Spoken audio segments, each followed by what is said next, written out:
നമ്മൾ വീണ്ടും വയനാട്ടിലേക്ക് പോകുന്നു. പ്രതിപക്ഷ നേതാവിനും ഒപ്പം KPCC പ്രസിഡന്റ് കെ സുധാകരനുമെതിരെ രംഗത്തെത്തിയിരിക്കുകയാണ് NM വിജയന്റെ കുടുംബം. NM വിജയന്റെ മകന്റെ പ്രതികരണത്തിലേക്ക്.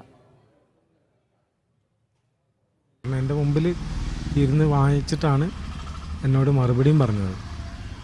പിന്നെ അവർ കണ്ടിട്ടില്ല എന്ന് പറഞ്ഞാൽ പിന്നെ എനിക്ക് അതിൽ വേറെ ഒന്നും പറയാൻ എനിക്കില്ല. മുഴുവൻ വായിച്ചിട്ടില്ല.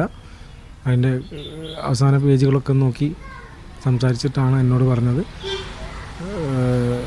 ചർച്ച ചെയ്യട്ടെ, എന്നിട്ട് നമുക്ക് തീരുമാനിക്കാം എന്ന രീതിയിൽ എന്നോട് മറുപടി പറഞ്ഞു. ഈ വ്യക്തികളാണ് ഇതിൻ്റെ, അല്ലാതെ പാർട്ടി അല്ല എന്ന രീതിയിലാണ് എന്നോട് സംസാരിച്ചത്.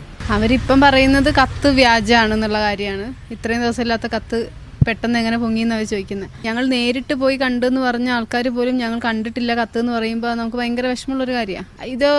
ഇതിനൊരു ക്ലാരിറ്റി ഇല്ല, ഈ ലെറ്ററിനൊരു ക്ലാരിറ്റി ഇല്ല.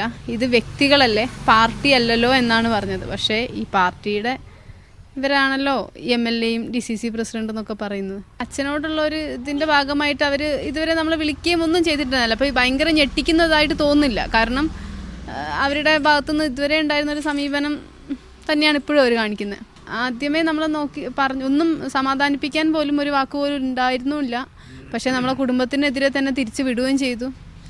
അതൊക്കെ കഴിഞ്ഞിട്ട് ഇത്രയും പ്രശ്നം വന്നിട്ട് പോലും 50 വർഷക്കാലം ഒരു കോൺഗ്രസിന് വേണ്ടിയിട്ട് ജീവിച്ച ഒരു മനുഷ്യനോട് എന്നിട്ട് പോലും നമ്മളെ ഭാഗത്ത് ഇത് സത്യമാണോ എന്നെങ്കിലും ചോദിക്കാൻ അറ്റ്ലീസ്റ്റ് ഒരു ഫോൺ കോൾ ഇത്രയും പ്രശ്നം ഉണ്ടായിട്ട് പോലും ഉണ്ടായിട്ടില്ല എന്നതാണ് സത്യം.